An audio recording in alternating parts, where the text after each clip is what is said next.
রাশিয়ার হামলায় ধূলিসাৎ আমেরিকার গর্ব F-16 যুদ্ধবিমান। যুদ্ধের ময়দানে বড় ধাক্কা আমেরিকার। ইরানের পরমাণু ইস্যুতে যুক্তরাষ্ট্রের নতুন হুঁশিয়ারি। পরমাণু কর্মসূচি বন্ধ না করলে কঠিন ফল ভোগ করবে ইরান, দাবি যুক্তরাষ্ট্রের। ফিলিস্তিনিদের লড়াইয়ের প্রতি দৃঢ় সমর্থন ব্যক্ত করে ইসরায়েলিদের প্রবেশে নিষেধাজ্ঞা দিল মালদ্বীপ।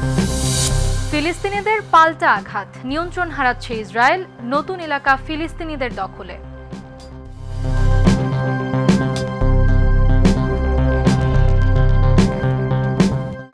দর্শক, আমন্ত্রণ মাই টিভি আই নিউজে। এতক্ষণ দেখছিলেন শিরোনাম, সাথে আছি আমি আমাতুল আজিজ উর্মি।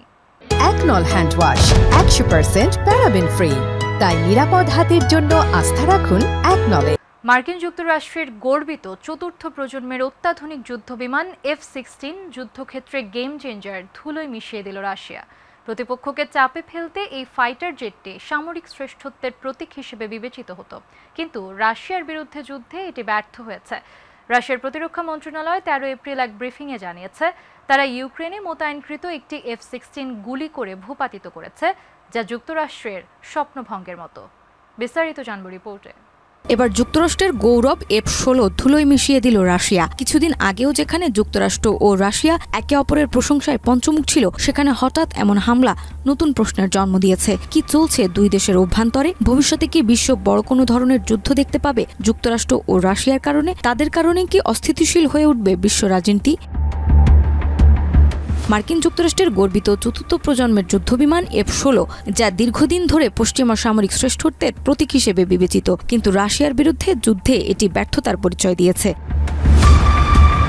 সাবেক মার্কিন প্রেসিডেন্টের আশ্বাসে পশ্চিমা দেশগুলো ইউক্রেনকে এই অত্যাধুনিক যুদ্ধবিমান সরবরাহ করেছিল। এরপর থেকেই ইউক্রেনীয় বাহিনী F-16 ব্যবহার করে রুশ সেনাবাহিনীর বিরুদ্ধে অপারেশন চালাচ্ছিল, কিন্তু রাশিয়ার প্রতিরক্ষা ব্যবস্থার কাছে এই F-16 কার্যকর হতে পারেনি। রাশিয়ার প্রতিরক্ষা মন্ত্রণালয় 13 এপ্রিল এক বিবৃতিতে জানিয়েছে, তারা ইউক্রেনে মোতায়েনকৃত একটি F-16 গুলি করে ভূপাতিত করেছে। যদিও এই বিষয়ে বিস্তারিত তথ্য প্রকাশ করা হয়নি। ইউক্রেনীয় বিমান বাহিনীও নিশ্চিত করেছে যে তাদের একটি F-16 বিধ্বস্ত হয়েছে এবং সাথে পাইলটও নিহত হয়েছে। এটি রুশ হামলার দ্বিতীয় F-16 ধ্বংসের ঘটনা। আগেরবার 2024 সালের আগস্টে আরেকটি F-16 বিমান রাশিয়ার হামলার শিকার হয়েছিল। ইউক্রেনীয় সূত্রের দাবি, রাশিয়ায় S-400 বিমান বিধ্বংসী ক্ষেপণাস্ত্র বা R-36 air two air missile ব্যবহার করে বিমানগুলো ভূপাতিত করেছে। ইতিমধ্যেই প্রেসিডেন্ট ভলোদিমির জেলেনস্কি এই ঘটনার রাশিয়ার সম্পৃক্ততা নিশ্চিত করেছে এবং একটি স্বাধীন তদন্ত কমিটি গঠনের ঘোষণা দিয়েছে। আধুনিক F-16 বিমানের পতন যুদ্ধের কৌশলগত চিত্রকে পরিবর্তন করে দিয়েছে এবং পশ্চিমা সামরিক সহায়তার বাস্তব ফলাফল নিয়ে নতুন বিতর্কের জন্ম দিয়েছে। ইরানের পরমাণু কর্মসূচি বন্ধে কড়া বার্তা দিয়েছেন যুক্তরাষ্ট্রের বিশেষ দূত স্টিভ উইটকফ। তিনি বলেছেন, শান্তি ও স্থিতিশীলতা নিশ্চিত করতে তেহরানকে ইউরেনিয়াম সমৃদ্ধকরণ পুরোপুরি বন্ধ করতে হবে। ওমানে ইরানি পররাষ্ট্রমন্ত্রীর সঙ্গে আলোচনার পর এ মন্তব্য করেন তিনি। 19 এপ্রিল দ্বিতীয় দফা বৈঠক হওয়ার কথা রয়েছে। ইরানকে পরমাণু কর্মসূচি বন্ধের কড়া বার্তা দিয়েছে যুক্তরাষ্ট্র। পরমাণু ইস্যুতে ইরানকে ফের এ বিষয়ে কঠোর বার্তা দিলেন যুক্তরাষ্ট্রের বিশেষ দূত স্টিভ উইটকফ। তিনি স্পষ্ট জানান, তেহরান যদি ওয়াশিংটনের সঙ্গে একটি টেকসই চুক্তিতে পৌঁছাতে চায়, তবে তাদের অবশ্যই ইউরেনিয়াম সমৃদ্ধকরণ ও অস্ত্রায়নের পথ থেকে সরে আসতে হবে। 15 এপ্রিল আল জাজিরা প্রকাশিত এক প্রতিবেদন অনুসারে উইটকফ বলেন, একটি চূড়ান্ত চুক্তি হতে হবে শান্তি, নিরাপত্তা ও মধ্যপ্রাচ্যের উন্নয়নের ভিত্তি।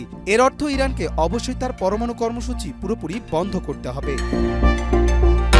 উল্লেখযোগ্যভাবে উইটকফের এই বক্তব্য তার আগের অবস্থানের সঙ্গে সংগতিপূর্ণ নয়। এর আগে তিনি বলেছিলেন, শুধুমাত্র বিদ্যুৎ উৎপাদনের জন্য সীমিত মাত্রায় ইউরেনিয়াম সমৃদ্ধকরণে যুক্তরাষ্ট্র আপত্তি করবে না। তবে নতুন এই বার্তায় যুক্তরাষ্ট্র আরও কঠোর মনোভাবের ইঙ্গিত দিল। যুক্তরাষ্ট্রের পররাষ্ট্র দপ্তরও উইটকফের বক্তব্যের প্রতি সমর্থন জানিয়ে বলেছে, ইরানের পারমাণবিক সমৃদ্ধকরণ পুরোপুরি বন্ধ করাই তাদের কৌশলগত লক্ষ্য। সম্প্রতি ওমানে ইরানি পররাষ্ট্রমন্ত্রী আব্বাস আরাকচির সঙ্গে সরাসরি আলোচনায় বসেছিলেন উইটকফ। দ্বিতীয় দফা বৈঠক হওয়ার কথা রয়েছে আগামী 19 এপ্রিল। এর আগে আলোচনার স্থান হিসেবে ইতালির নাম শোনা গেলেও শেষ পর্যন্ত ওমানকেই বেছে নেওয়া হয়েছে। স্টিভ উইটকফ মূলত বিশেষ দূত হলেও প্রেসিডেন্ট ডোনাল্ড ট্রাম্প তাকে রাশিয়া ও ইরান ইস্যুতে কূটনৈতিক আলোচনার দায়িত্ব দিয়েছেন। ইরানের পরমাণু কর্মসূচি নিয়ে পশ্চিমা বিশ্বে দীর্ঘদিনের উদ্বেগ এখন আরও বেশি গুরুত্ব পাচ্ছে বৈশ্বিক কূটনৈতিক অঙ্গনে। কবির চৌধুরী, জয়, মাই টিভি। পর্যটন নির্ভর মালদ্বীপে আইন করে ইসরায়েলিদের প্রবেশে নিষেধাজ্ঞা দেওয়া হয়েছে। ফিলিস্তিনিদের প্রতি দৃঢ় সংকল্পের অংশ হিসেবে এমন উদ্যোগ নিয়েছে দেশটি। মালদ্বীপের সংসদে 15 এপ্রিল আইনটি পাশ হয়। এর প্রায় সঙ্গে সঙ্গে প্রেসিডেন্ট মোহাম্মদ মুইজ্জু আইনটির অনুমোদন দেন। বিস্তারিত রিপোর্টে।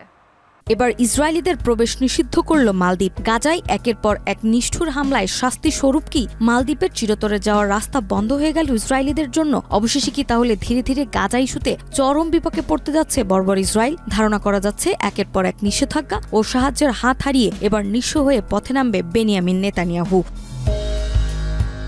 ফিলিস্তিনের প্রতি সংহতি জানিয়ে ইসরায়েলি নাগরিকদের প্রবেশে নিষেধাজ্ঞা জারি করেছে মালদ্বীপ। 15 এপ্রিল দেশটির সংসদে এ সংক্রান্ত আইনটি পাশ করা হয় এবং সঙ্গে সঙ্গে প্রেসিডেন্ট মোহাম্মদ মুইজ্জু তা অনুমোদন করেন। প্রেসিডেন্ট দপ্তর জানিয়েছে আইনটি তাৎক্ষণিকভাবে কার্যকর হবে।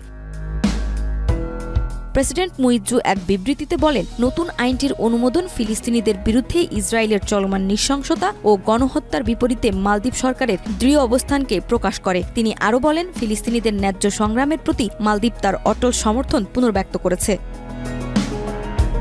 2023 সালের অক্টোবরে গাজায় ফিলিস্তিনি স্বাধীনতাকামী সংগঠন ও ইসরায়েলের মধ্যে যুদ্ধ শুরুর পর থেকে এখন পর্যন্ত 50,000-এর বেশি ফিলিস্তিনি নিহত হয়েছেন। এই পটভূমিতে গত বছর জুনেই প্রেসিডেন্ট মুইজ্জু ইসরায়েলিদের প্রবেশে নিষেধাজ্ঞা আরোপের পরিকল্পনা জানান এবং একটি কমিটি গঠন করেন। সেই প্রক্রিয়ার ফলপ্রসূ এবার আনুষ্ঠানিকভাবে আইনটি পাশ হল। নাজমা, মাই টিভি। ইসরায়েলি অস্ত্রাগারে ফিলিস্তিনি স্বাধীনতাকামী সংগঠনের হামলা। এই হামলায় পুরো ভূখণ্ড নিয়ন্ত্রণে চলে গেছে ফিলিস্তিনিদের হাতে। অন্যদিকে ইসরায়েলি প্রতিরক্ষা বাহিনী IDF জানিয়েছে তাদের 252তম ডিভিশন এখনও গাজার উত্তরাঞ্চলে অভিযান চালিয়ে যাচ্ছে। একদিকে হামাসের প্রতিরোধ, অন্যদিকে ইসরায়েলি সেনাদের অভিযান। এই সংঘাতে সাধারণ মানুষই পড়েছে সবচেয়ে বেশি বিপদের মুখে। বিস্তারিত রিপোর্টে। ইসরায়েলের অস্ত্রাগারে ফিলিস্তিনি স্বাধীনতাকামী সংগঠনের হামলা, আর তাতেই পুরো ভূখণ্ড নিয়ন্ত্রণে চলে গেছে ফিলিস্তিনিদের হাতে। এতে একে একে স্পষ্ট হয়ে উঠছে ইসরায়েলের ধ্বংস। গাজা ভূখণ্ডে চলমান সংঘর্ষে উত্তেজনা নতুন মাত্রা পেয়েছে। সম্প্রতি গাজার দক্ষিণাঞ্চলে নিয়ন্ত্রণ নেওয়ার দাবি করছে ইসরায়েল, তবে সেখানে ফিলিস্তিনি স্বাধীনতাকামী সংগঠন ধারাবাহিক আক্রমণ চালাচ্ছে। পাল্টা অভিযানে ইসরায়েলি সেনাবাহিনীর ঘাঁটিতে বিস্ফোরণ ঘটিয়েছে ফিলিস্তিনি স্বাধীনতাকামী সংগঠনের যোদ্ধারা। রাফার পূর্বাঞ্চলে আবু আল রুশ এলাকায় ইসরায়েলি সেনাদের একটি বিশেষ ইউনিট লক্ষ্য করে হামলা চালায় সংগঠনের সদস্যরা। জানা গেছে সেনাদের গোলাবারুদে ভরা একটি ঘরে বিস্ফোরণ ঘটানো হয়, যার ফলে ব্যাপক অগ্নিকাণ্ড ঘটে। এই হামলায় ইসরায়েলি সেনাদের হতাহতের খবর মিলেছে, যদিও নির্দিষ্ট সংখ্যা এখনও প্রকাশ করা হয়নি। অন্যদিকে ইসরায়েলের প্রতিরক্ষা বাহিনী IDF জানিয়েছে তাদের 252তম ডিভিশন এখনও গাজার উত্তরাঞ্চলে অভিযান চালিয়ে যাচ্ছে। বাহিনীটির মুখপাত্র এক বিবৃতিতে জানান, তারা ফিলিস্তিনি স্বাধীনতাকামী সংগঠনের প্রায় 1.5 কিলোমিটার দীর্ঘ এবং 20 কিলোমিটার গভীর সুড়ঙ্গ ধ্বংস করেছে। সুড়ঙ্গের কাছেই একটি অস্ত্রাগারও খুঁজে পাওয়া গেছে। গাজার পরিস্থিতি দিন দিন জটিল থেকে জটিলতর হয়ে উঠছে। একদিকে ফিলিস্তিনি স্বাধীনতাকামী সংগঠনের প্রতিরোধ, অন্যদিকে ইসরায়েলি সেনাদের অভিযান। এই সংঘাতে সাধারণ মানুষ পড়েছে সবচেয়ে বেশি বিপদের মুখে। তবে বিশ্বের অধিকাংশ দেশেরই প্রার্থনা অচিরেই শেষ হোক এই সংঘাত। নাজমা, মাই টিভি। গাজায় যুদ্ধবিরতির নতুন প্রস্তাব দিয়েছে ইসরায়েল। মধ্যস্থতাকারী দেশ মিশর ও কাতারের প্রতিনিধিরা হামাসের কাছে ইসরায়েলের ওই প্রস্তাব উপস্থাপন করেছেন। হামাসের একজন জ্যেষ্ঠ কর্মকর্তা বলেছেন, তারা যে প্রস্তাব পেয়েছেন তার মধ্যে অন্তত 2টি উপাদান নিয়ে আলোচনাই সম্ভব নয়। মিশরের রাষ্ট্রীয় টেলিভিশন আল কাহেরা নিউজের বরাত দিয়ে হামাস জানায় তারা প্রস্তাবটি পর্যালোচনা করে দেখছে। বিস্তারিত জানব রিপোর্টে। গাজায় যুদ্ধবিরতির নতুন প্রস্তাব দিয়েছে ইসরায়েল। ইসরায়েলের এই শর্তে রাজি নয় ফিলিস্তিনি স্বাধীনতাকামী সংগঠন। গাজায় যেখানে শত শত মানুষ প্রতিনিয়ত মারা যাচ্ছে, সেখানে কেন রাজি নয় ফিলিস্তিনি স্বাধীনতাকামী সংগঠন? কি এমন প্রস্তাব দিয়েছে ইসরায়েল? প্রস্তাবের আড়ালে কি রয়েছে বর্বরতার ছাপ? গাজায় চলমান সংঘর্ষ বন্ধে একটি যুদ্ধবিরতির প্রস্তাব দিয়েছে ইসরায়েল। এই প্রস্তাব ফিলিস্তিনি স্বাধীনতাকামী সংগঠনের কাছে পৌঁছে দিয়েছে মধ্যস্থতাকারী দেশ মিশর ও কাতারের প্রতিনিধিরা। মিশরের রাষ্ট্রীয় টেলিভিশন আল কাহেরা 14 এপ্রিল বিষয়টি জানিয়েছে। ফিলিস্তিনি স্বাধীনতাকামী সংগঠনের এক জ্যেষ্ঠ নেতা জানিয়েছেন, প্রস্তাবে অন্তর্ভুক্ত অন্তত 2টি বিষয় নিয়ে আলোচনার কোনো সুযোগ নেই। যদিও ঠিক কোন 2টি বিষয় নিয়ে তারা আপত্তি জানাচ্ছেন তা সরাসরি স্পষ্ট করেনি। আল কাহেরার বরাতে আরও জানা গেছে, ফিলিস্তিনি স্বাধীনতাকামী সংগঠনের জবাবের জন্য এখন অপেক্ষা করছে মধ্যস্থতাকারীরা। তবে ফিলিস্তিনি স্বাধীনতাকামী সংগঠন তাদের আগের অবস্থানে এখনও অনড় রয়েছে।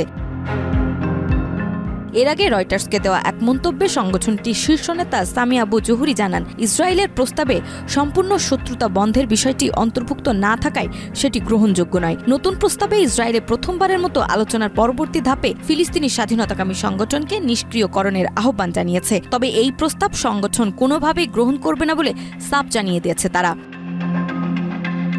উল্লেখ্য, চলতি বছরের জানুয়ারিতে শেষ দিকে গাজায় একটি সামরিক যুদ্ধবিরতি কার্যকর ছিল, কিন্তু তা মার্চে শেষ হওয়ার পর ইসরায়েল ফের হামলা শুরু করে। সর্বশেষ 14 এপ্রিল এক বিবৃতিতে হামাস জানায় তারা প্রস্তাবটি পর্যালোচনা করছে এবং যত দ্রুত সম্ভব তাদের সিদ্ধান্ত জানাবেন।